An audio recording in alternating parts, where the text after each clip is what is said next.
My very first experience with electronic games, if you were to consider them to be video, would be at the University of Utah. At the time, there were about 5 places where there were video screens connected to computers. The University of Utah happened to be one. To put this in context, the idea that this may have a broader appeal was really because I was managing the games department at an amusement park summers. That's how I was putting myself through college. And it was very easy to see that the things that you could do with a computer were so much better than the stuff that I was able to put into the arcades. I mean, I can remember one arcade game that had nothing more than a rolling carpet with a little skier on a couple of rods. I mean, it was making big money. So, you know, you say, hey, I can do better than that. The original company's name was Syzygy. And we got that out of the dictionary, and we just thought it was cool. Of course, we were techies and engineers, and the fact that nobody could pronounce it or spell it didn't seem to bother us. People called us Syzygy and Syzygy, and we thought that it was great. The alignment of planets in a gravitational field, you know, and all that sort of stuff. But it turned out when we went to incorporate, we started out as just a partnership. It was already taken by a candle maker in Mendocino. So we had to choose something else. Atari was on the list, and we got the name from the game of Go, which we were playing at the time. And it's a Japanese game, and if I'm about to take a group of your stones, I say Atari, which is sort of like polite warning that you were going to be engulfed. And I thought that was a great aggressive name for a company. Syzygy was started in my daughter's bedroom. Computer Space was actually done in the daughter's bedroom. I had a 3-bedroom house, and I had 2 daughters. So I just put the 2 daughters together and turned her bedroom into the lab. The first game that I did was a game called Computer Space, which was loosely patterned off of the game that Steve Russell did on the PDP-10 at MIT, which sort of went like wildfire throughout the computer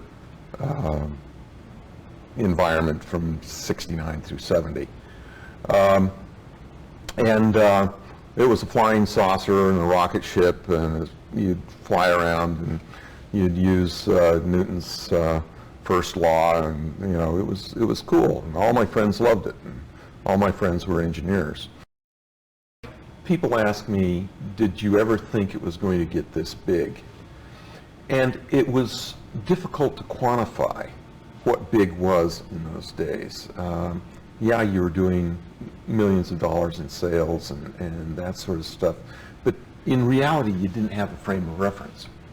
But I can remember driving in one morning and seeing this parking lot, and we'd outgrown the facility, and we had cars parked up and down the street, and the parking lot was completely full and double parked. And I thought to myself, you know, indirectly, games are paying for all these cars. And somehow the physical actuality of a car, and knowing how much that was, and there were so many of them, that was kind of a defining moment, because I can remember I said, wow, we've created a monster here. Atari was able to attract the best and the brightest.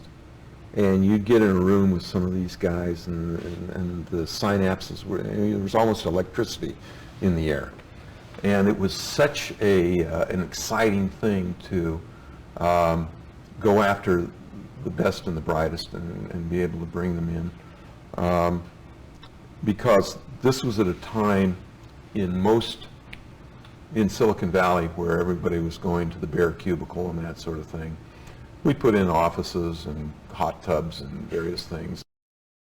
Well, it was very, very interesting. I mean, it was the early 70s in Silicon Valley, in California. A lot of hippies and rock music, and we were very young. And it was a kind of, in a way, we decided that it was going to be a little bit of a social experience, or experiment. And we had all kinds of company benefits and parties and things like that.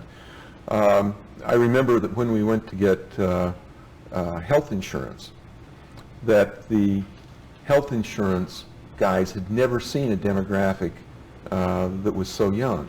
I mean, Al Alcorn was 27, I was 29, and I think the oldest guy we had was like 38, and a lot of our line workers were 17, 18, 19, and so they just never seen that kind of demographic in a company of, I think we're up to 200 employees at the time, 300, and so we got this, you know, we got dental, we got the eyeglasses, prescriptions for virtually nothing because of the statistics.